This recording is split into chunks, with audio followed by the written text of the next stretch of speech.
Olá a todos, sejam bem-vindos à nossa aula sobre um guia prático para a mudança de vida. Nós vamos focar no aspecto espiritual, que é este fio condutor a costurar todas as dimensões da nossa vida.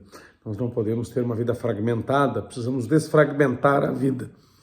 Eu não sou, no momento, um delegado de polícia, no outro um pai, no outro um católico, no outro um marido, no outro um escritor, não. Eu sou a mesma pessoa.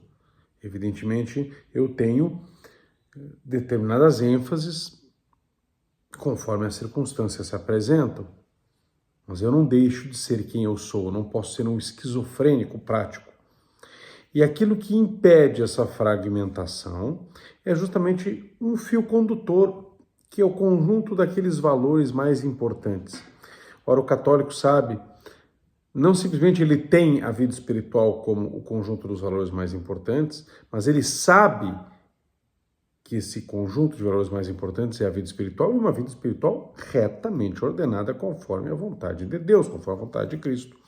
E é isso que nós vamos tratar hoje, como ter um plano de vida espiritual, que faça com que todas as nossas dimensões da nossa vida, elas não fiquem separadas, não fiquem fragmentadas, não impeçam que nós tenhamos uma vida plena, realizando aquilo que Deus quer da gente.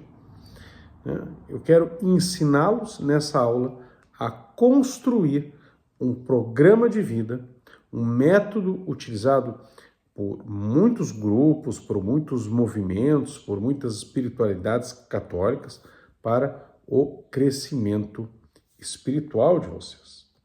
O que é um plano de vida? Bem, em alguns ambientes, falar de plano de vida significa expor um cronograma de oração, tá? Um conjunto de compromissos espirituais que se assume ao se incorporar em determinado movimento, ao ingressar em determinada comunidade ou instituição católica. Vejam, não está mal realmente chamar este conjunto de práticas de piedade, este cronograma de orações, de plano de vida.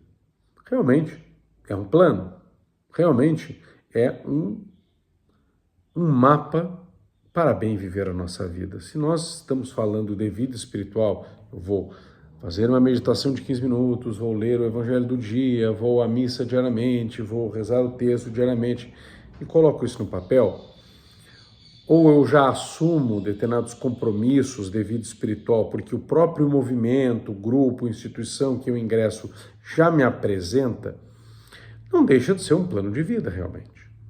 Mas o que eu quero propor para vocês, com base na minha experiência prática, guiando outras almas, orientando outras pessoas, auxiliando a minha esposa lá no início da conversão dela, quando nós éramos namorados, auxiliando os meus filhos, junto com a minha esposa, também os auxilia, orientando muitos amigos, pessoas que estão sob nossa responsabilidade em determinadas iniciativas de apostolado, e por ter lido muito, de muitos santos, doutores, pedagogos, psicólogos, médicos, filósofos, e conversado com esses profissionais, todos eles cristãos, todos eles católicos, e também com padres experimentados na direção das almas, na confissão, na vida espiritual, é que eu quero apresentar para vocês.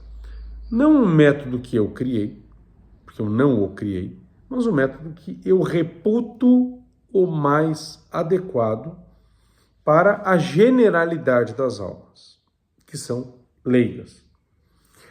Nem sempre vai funcionar para todo mundo, né, porque a vida espiritual existe. Existem tantas vidas espirituais quanto existem as almas, e as necessidades são distintas, e nós não podemos colocar o nosso foco no método, pelo método, sob pena de colocar nossa vontade como centro da vida espiritual. Isso é um erro, o voluntarismo.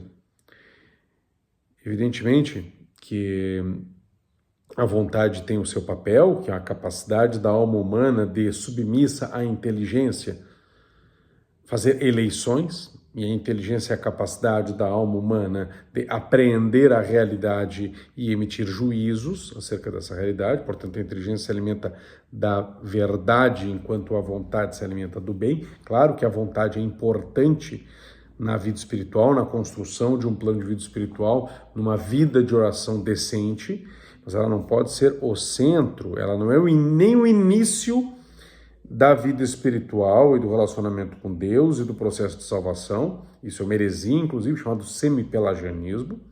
Vocês pausem agora e vão procurar o que é o semipelagianismo, se tiverem dúvidas. Não é o pelagianismo, que nega a graça, o que transforma a graça numa mera imitação de Cristo, mas também não é a doutrina ortodoxa católica sobre a graça, porque embora o semipelagianismo aceite a ação da graça, coloca o início da vida espiritual e do processo de santificação no homem. O homem quer livremente e aí, portanto, a graça vem. Isso também está errado. Embora o homem queira livremente, nós não neguemos a liberdade, o livre-arbítrio, e, portanto, não neguemos a vontade humana é uma correspondência a uma ação da graça já. Evidentemente, não se trata da graça santificante que virá pelos sacramentos, pela nossa fé, pela nossa ação, mas a nossa própria ação, embora não parta da graça santificante que vem depois, ela parte da graça preveniente, que é uma das formas de graça atual. Então, negar isso é semipelagianismo, e quando nós transferimos esse semipelagianismo, que é um termo teológico, para a prática espiritual, nós descambamos no voluntarismo. Este voluntarismo que é uma distorção de muitos dos postulados da chamada devotio moderna. Talvez vocês não conheçam com esse nome, mas conhecem o livrinho aquele, que é muito bom, aliás, chamado A Imitação de Cristo, do São Tomás de Kempis. Eu não estou negando os benefícios da devotio moderna e não estou negando os benefícios da leitura e da meditação a partir da imitação de Cristo. Mas que, lida a imitação de Cristo e colocados em prática muitos dos postulados da devoção moderna sem a devida orientação e sem uma ortodoxia reta, em uma compreensão da antropologia reta, da psicologia humana reta, nós podemos descambar para esse voluntarismo, fazer coisas. Eu faço coisas. Então, minha vida espiritual é fazer oração, ter um método, ir à igreja, rezar o terço. E eu faço essas coisas como quem busca a Deus. Na verdade, eu não devo buscar simplesmente a Deus. Claro, eu sei que essa expressão está na Escritura. Mas quando nós vamos buscar a Deus, é porque o ímpeto desta busca já é que nós temos, livremente temos, porque podemos rejeitar, livremente, ele já é resultado de um convite de Deus, que pede para que nós o busquemos.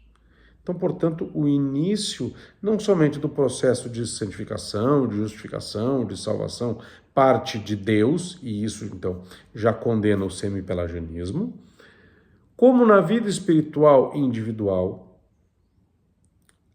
o desejo de buscar a Deus, de ter uma vida espiritual, de fazer oração, de se santificar, de fazer penitência, de se converter, parte também de Deus e, portanto, há uma negação desse erro filosófico, prático, espiritual, conexo com o semipelagianismo, que nós chamamos de voluntarismo. Ora, se nós, então, sabemos que a vida espiritual não pode partir da nossa vontade, ainda que a vontade exista, nós já começamos a delinear que este plano de vida, por um lado, ele não pode ser absolutizado para todas as almas, como se o método fosse capaz de gerar a ação da graça, isso é heresia semipelagiana e erro voluntarista. Por outro lado, nós não podemos desprezar a experiência que nos mostra que os métodos funcionam e que este método, assim como nós temos métodos de meditação, por exemplo, existem métodos de meditação cristã, não estamos falando de meditação transcendental, de esvaziamento de si mesmo, estamos falando de reflexão cristã. Por exemplo, a Lectio Divina, a leitura orante, nós temos a reflexão do Evangelho do dia, por exemplo, com alguns minutos diante de Deus para saber o que esse Evangelho nos diz. Nós temos simplesmente ficar em contemplação diante do sacrário. Nós podemos olhar uma imagem ou um ícone e tentar dialogar com Deus a partir daquilo que a imagem nos diz, daquilo que o ícone nos diz. Nós podemos fazer a oração do coração repetindo algumas frases, algumas jaculatórias, como os orientais fazem, né? Senhor Jesus Cristo, Filho de Deus vivo, tem de piedade de mim, pecador. E assim eu vou colocando isso de maneira muito fortemente na minha mente, no meu coração, que se torna algo natural conforme eu respirar, conforme as batidas do coração também, e eu inevitavelmente vou acabar refletindo acerca do que essas palavras dizem, ou então crescendo espiritualmente a ponto de aí sim, ter uma oração passiva em que essa oração simplesmente fale e durante esta fala eu contemplo a Deus. E são métodos. Assim como existe um método clássico, muito utilizado por jesuítas, por redentoristas, pelo Opus Dei, pelos Legionários de Cristo e o Reino Christi, por movimentos modernos, que parte de uma devotio moderna correta, esclarecida, não voluntarista, ainda que tenha os perigos do voluntarismo, como qualquer outra espiritualidade tem o perigo do voluntarismo também, e outros perigos. Esta oração do coração, tão cara aos exicastas do Oriente, pode levar a uma espécie de gnose, de panenteísmo. Então, o método ele não pode ser absolutizado. A rejeição do voluntarismo e do semi-pelagianismo já nos mostra que nós não podemos absolutizar o método. Por outro lado, não podemos demonizar o método. A experiência nos mostra que os métodos funcionam e que este método específico de oração, de meditação, tem funcionado com os leigos e que o método de construção de um plano de vida, como nós estamos apresentando e vamos apresentar, também funciona. Então, vamos apresentar o método, mas não vamos tecer elogios ao método, vamos saber que o método ajuda, que o método funciona, mas não absolutizá-lo, porque o método é justamente isso. Um plano de vida é para ajudar, não para engessar. Esse é um ponto. O segundo ponto, método, o plano de vida, como a gente tinha falado antes, ele pode significar simplesmente um cronograma de oração. Ele pode significar simplesmente uma lista de compromissos espirituais, de atos de piedade assumidos por uma regra de vida ou pessoalmente, enfim. Mas o que nós estamos apresentando é um programa mais completo, justamente para ser aquela costura das diversas dimensões. Então, um plano de vida, conforme nós usamos, por exemplo, no Reino Christi, que é o movimento do qual eu participo desde 1998, minha esposa desde 2003, meus filhos mais velhos já estão se encaminhando para o ingresso no movimento, nós vivemos essa espiritualidade em casa. O programa de reforma de vida, como nós chamamos esse plano de vida, ele tem que ser revisado toda semana, revisado mais amplamente ainda uma vez por ano, num tríduo de silêncio, num retiro de 3 dias em silêncio. Nós vamos mexer nesse plano, vamos meditar acerca desse plano, desse programa diante de Deus, apresentar o diretor espiritual. As nossas direções espirituais são feitas a partir do que nós colocamos no programa de vida e, portanto, ele deve abarcar todas as dimensões. Na prática, eu tenho um programa de reforma de vida que vai falar, que vai, em primeiro lugar, eu vou estabelecer um lema para mim, uma página da Sagrada Escritura, um versículo da Sagrada Escritura, uma frase de um santo, alguma coisa que faça sentido para mim. Vou colocar um lema. Depois vou colocar meu nome, enfim, a data em que eu compus, uma coisa bonitinha, organizada. Eu vou dividir a vida espiritual, o apostolado, a vida de estudos, o trabalho, a família, cuidado com a saúde, enfim, as diversas dimensões da minha vida.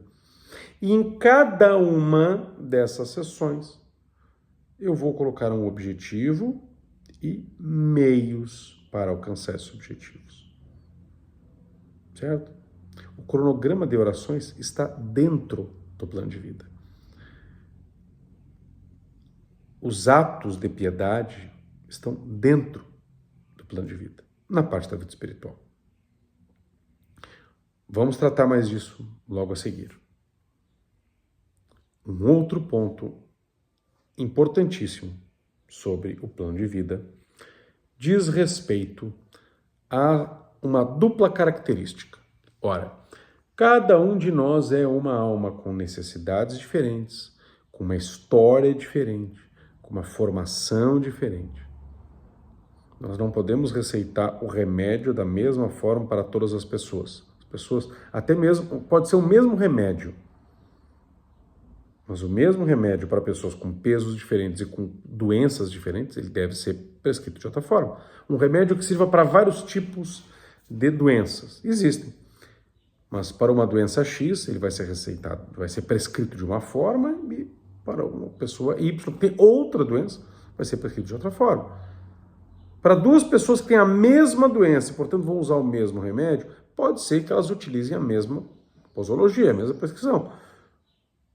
Mas pode ser que, por conta de idade, por conta de peso, por conta do grau da doença, por conta do tempo de tratamento, por conta de interação com outros medicamentos, ou com uma doença que a pessoa tenha, a prescrição pode ser diferente.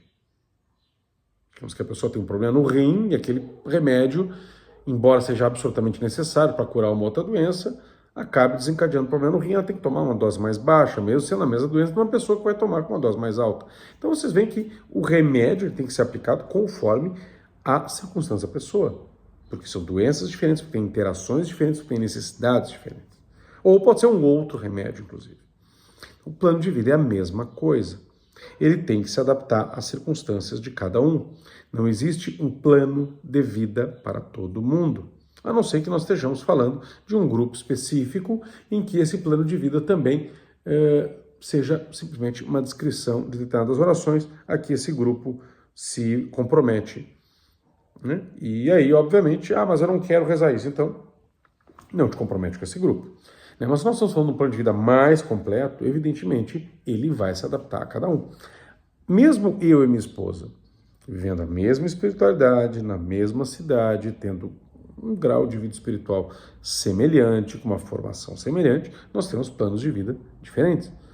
As nossas orações, nosso programa de oração, em geral, é o mesmo. Porque nós dois somos do Reino Cristo, nós temos compromissos espirituais que nós dois assumimos da mesma maneira.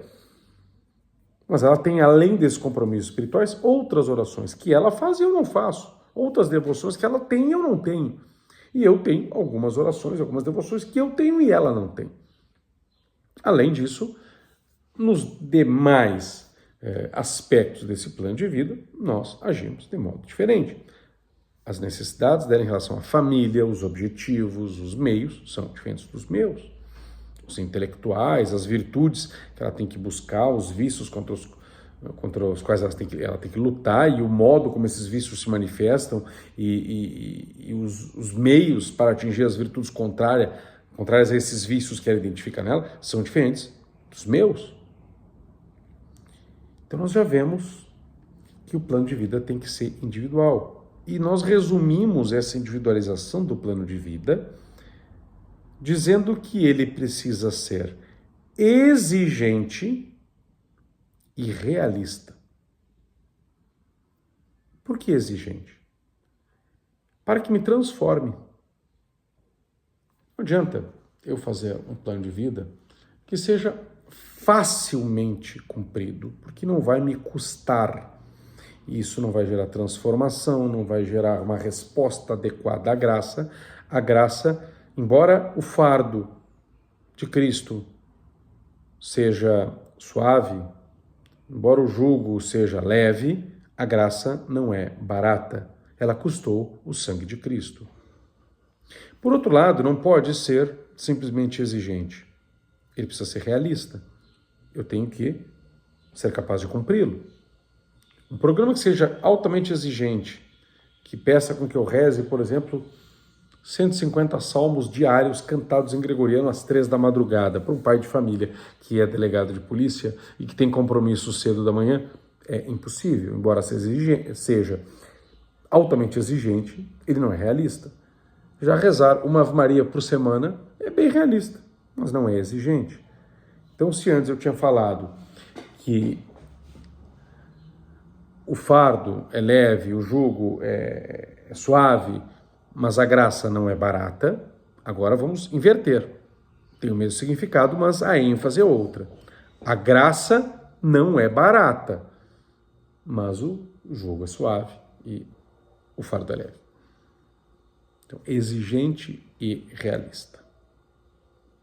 Compreenderam? Na prática, como eu vou fazer? Eu vou pegar um pedaço de papel, então eu vou colocar o meu nome, vou colocar a data, vou colocar aquele lema que eu já tinha mencionado. É necessário ter o lema? Não, não é necessário nem ter o nome. Tá? Nem o nome. Mas é uma forma da gente utilizar uma certa motivação, um lema da Sagrada Escritura que tenha um sentido para este programa de vida, certo? Que me ajude a minha transformação de vida, que me ajude a cumprir o plano de vida, que dê uma integração nesse programa de vida. Não adianta ser uma frase bonita, é uma frase que tenha a ver com aquilo que eu estou disposto a fazer dentro do meu plano, certo? Por exemplo, eu tenho uma inclinação muito grande a ser um pregador do Evangelho, alguém que queira conquistar almas para Cristo, escrever livros, dar palestras por todo o Brasil, enfim, e isso é um motivador de todo o meu plano de vida. Quem sabe eu utilizo ai de mim se não evangelizar. Se eu tenho que ser mais combativo, tanto contra o demônio, quanto contra o mundo, comigo mesmo, contra os inimigos de Deus, quem sabe bendito seja Deus que adestrou as minhas mãos para o combate. Está lá no Salmo. Já se eu sou muito impetuoso e preciso me acalmar, preciso botar os pés no chão, quem sabe eu vinde a mim, vós todos que estáis cansados eu vos aliviarei, porque sou manso e humilde de coração. Ou coloco a jaculatória, Jesus manso e humilde de coração, fazendo meu coração semelhante ao vosso. São ideias de lemas que nós podemos adotar conforme as nossas circunstâncias. E aí vou então distribuir neste papel, pode ser no computador, pode ser no papel escrito à mão, as várias etapas da minha vida. Etapas não, circunstâncias, dimensões, áreas. Em geral, vai ter uma vida espiritual, a vida de apostolado, a vida de estudos, a vida de trabalho, a vida de família, cuidado com a saúde, vida intelectual e quaisquer outras que a gente queira colocar ali, que a gente acha que é importante expressar, né? Tudo vai estar mais ou menos interligado e mesmo que a gente faça com menos áreas, vai acabar influenciando em todas elas, né? A gente vai estabelecer essa divisão conforme a gente achar que deve, tá? Com o auxílio de um diretor espiritual, por exemplo. Posso separar a vida intelectual da vida de trabalho, ou posso colocar uma mesma coisa, ou posso simplesmente dizer formação humana e colocar tudo aquilo ali junto e ainda colocar o cuidado com a saúde na mesma área, ou vou separar por áreas, não tem problema. Tá? Não se prendam a filigranas, não se prendam a detalhe do detalhe do detalhe. Do contrário, facilmente descambam por voluntarismo. Separem. O que eu estou sugerindo? Como eu faço? Eu faço vida espiritual, depois apostolar, família, cuidado com a saúde, vida intelectual e o trabalho. É assim que eu faço. Certo? A vida espiritual eu vou separar em duas partes. Primeira parte, eu vou estabelecer as orações que eu vou fazer.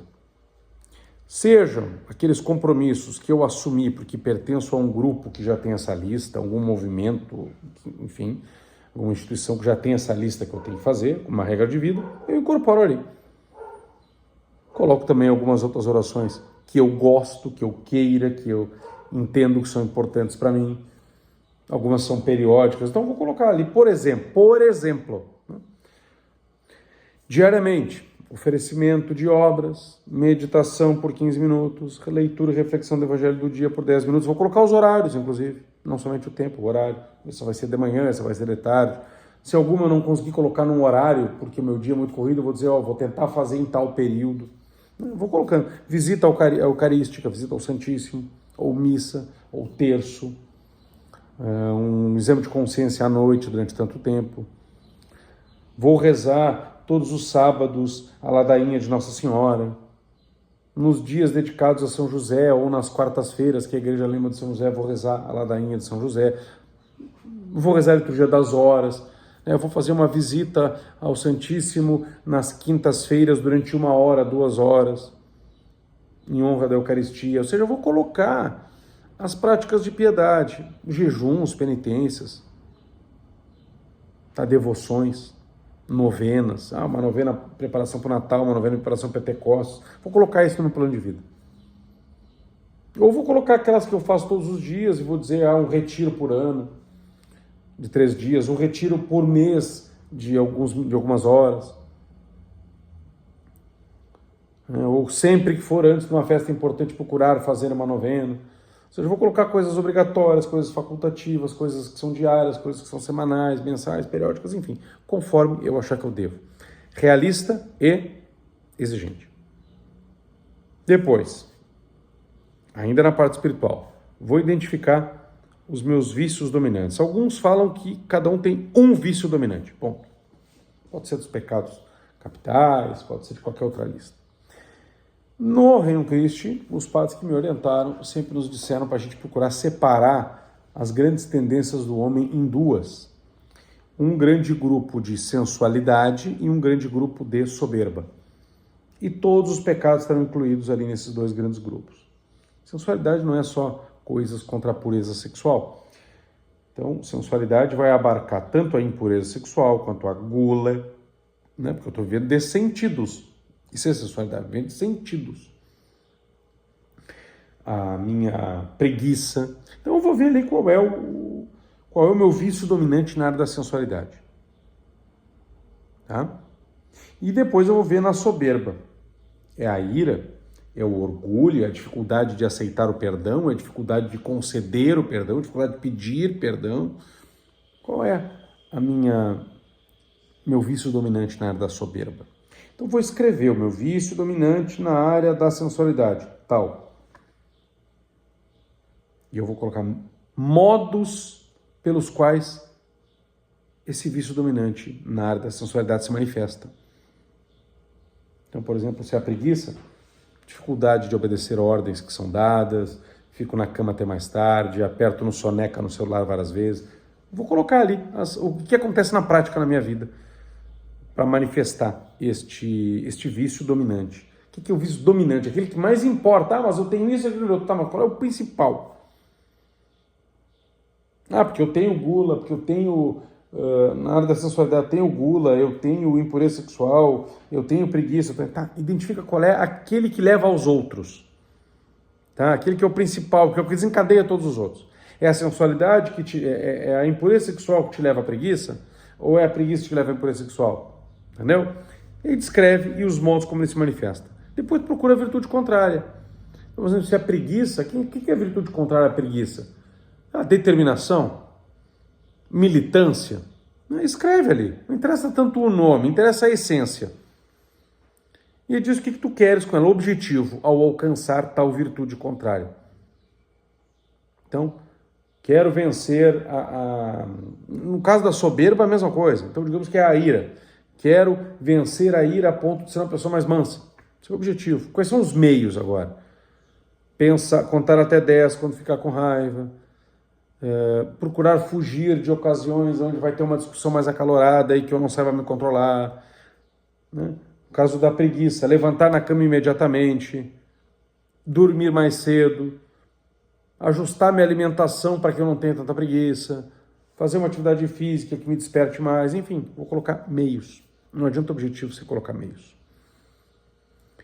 Encerrada a parte espiritual com essas 2 subpartes, né? A descrição dos atos de piedade e os vícios dominantes e combate a eles de maneira muito concreta com as virtudes contrárias, vamos colocar então, vamos entrar para outras partes, por exemplo, na vida amorosa, família, relação com os filhos, trabalho, estudo, cuidado com a saúde, apostolado. Em cada uma dessas áreas que nós vamos escrever, nós vamos colocar também um objetivo. Mas nada de objetivos muito etéreos, tá? Então, por exemplo, objetivo no matrimônio. Fazer do meu matrimônio uma comunidade de vida e de amor. Uma coisa mais concreta. Então, estou namorando. Discernir realmente com vistas ao casamento. Tratar bem a minha esposa. Tratar bem minha namorada. Cuidar bem dos meus filhos. E aí os meios. Dar flores para minha esposa periodicamente. levá-la para jantar uma vez por semana, ser atencioso com ela, não responder rispidamente a ela. Cuidado com a saúde, né? Então eu vou ter o máximo cuidado com a minha saúde, sabendo que meu corpo também é um instrumento de Deus. Meios: academia, fazer musculação 3 vezes por semana. Caminhar na rua durante 30 minutos todos os dias à tardinha. Fazer um check-up anual com o médico da minha confiança. Melhorar a minha alimentação e contratar um nutricionista. É isso. É isso. Educação dos filhos, mesma coisa. Apostolado, mesma coisa. Formação intelectual. Quais são? Procurar ter uma formação adequada para responder às exigências que Deus me pede nos dias de hoje. Então, por exemplo, eu tenho filhos, eu tenho que ter uma boa formação intelectual para dar para os meus filhos. Eu sou professor, eu tenho que ter uma boa formação intelectual para dar para os meus alunos, para responder às pessoas. Coloco o objetivo e os meios. Ler tantos minutos por dia, ler tantos livros, separar, por exemplo, eu sou muito desorganizado na minha leitura. Separar semanalmente, ou mensalmente, ou anualmente, os livros que eu preciso ler, ou os temas que eu preciso mais, aos quais eu preciso mais me dedicar, e separar uma bibliografia a respeito desses temas e ler. Então, são meios, não adianta só objetivos. Só que isso tudo tem a ver com a vida espiritual. Por quê? Porque a vida espiritual, né, o plano de vida espiritual, o programa de reforma de vida, ele parte da vida espiritual para conectar-se com todas as outras dimensões. Por que isso? Porque nós precisamos integrar todas as coisas diante também de Deus. E afinal, eu vou cuidar da minha saúde por Deus, eu vou ter uma vida intelectual por Deus, eu vou trabalhar por Deus, eu vou melhorar minha vida no meu matrimônio, no meu casamento, no meu estudo, por Deus. De modo que eu não vou precisar entender, olha, agora é a hora de eu ir para a musculação, agora é a hora de eu ver um filme com a minha esposa, agora é a hora de eu cuidar dos meus filhos, agora é a hora de rezar. Ótimo, vou ter hora para cada coisa. Posso ter hora para as coisas, posso ser organizado, mas não significa que eu vou buscar a Deus apenas na hora da oração. Todas as outras coisas também estão conectadas com a vontade de Deus. Eu vou amar a minha esposa, vou ter relação com a minha esposa, eu vou cuidar dos meus filhos, vou trocar a fralda de um filho meu, eu vou trabalhar no meu emprego, eu vou ler um livro, vou ver um filme, tudo isso para a glória de Deus.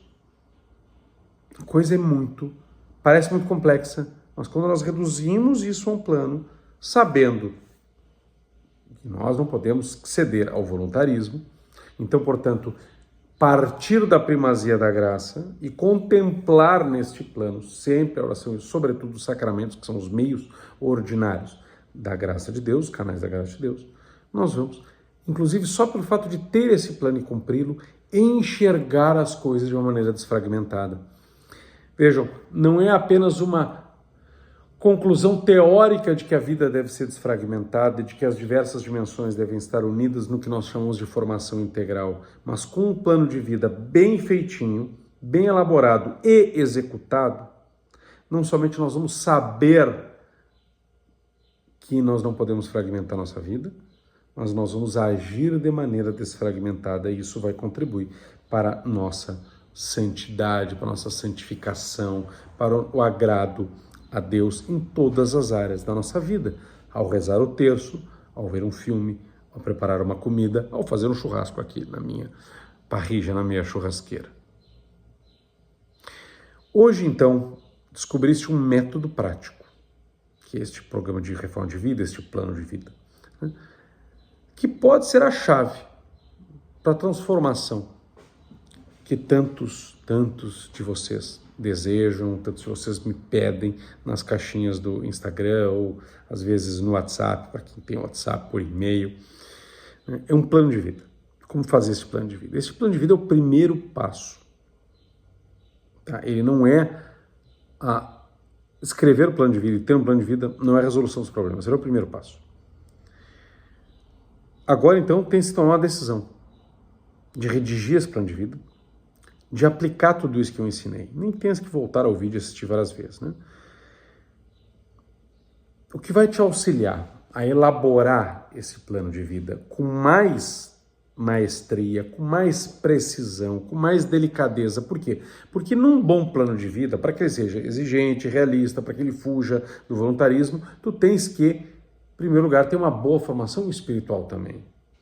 Entender o que é oração, entender. Não adianta colocar fazer meditação se não souberes fazer meditação. Não adianta dizer eu quero rezar o terço se não souberes exatamente como rezar o terço bem. Não adianta colocar pontos de formação humana, ou formar tua inteligência, formar os teus apetites, se tu não souber a definição de cada uma dessas faculdades da alma, dos apetites sensitivos, das paixões, dos sentimentos, da inteligência, da vontade, da memória, não souber conceituá-los, não souber como eles se manifestam, não saber ordená-los. Então não adianta, quero ter uma boa formação humana da minha vontade. Se eu não souber como ordenar a minha vida, como unificar a minha vida.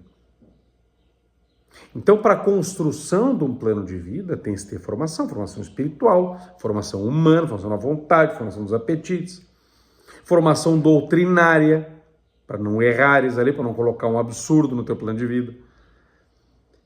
E todo esse conhecimento, informação humana, informação espiritual, informação apostólica, que nós chamamos de formação integral, justamente porque vão te auxiliar a fazer um plano de vida integral também, tu vais encontrar na nossa comunidade Família Brodbeck, em que nós temos mais de 300 horas de aulas sobre a vida espiritual na prática, sobre como ter vida de oração, sobre como fazer meditação, aulas de formação litúrgica, doutrinal, humana, sobre família, criação de filhos, sexualidade, virilidade, feminilidade, história da igreja, apologética. Quem entende bem a liturgia, por exemplo, sabe viver bem a missa com profundidade e colher mais frutos espirituais dela. Quem compreende o que é o matrimônio cristão vai construir um casamento feliz, com um amor forte até a eternidade.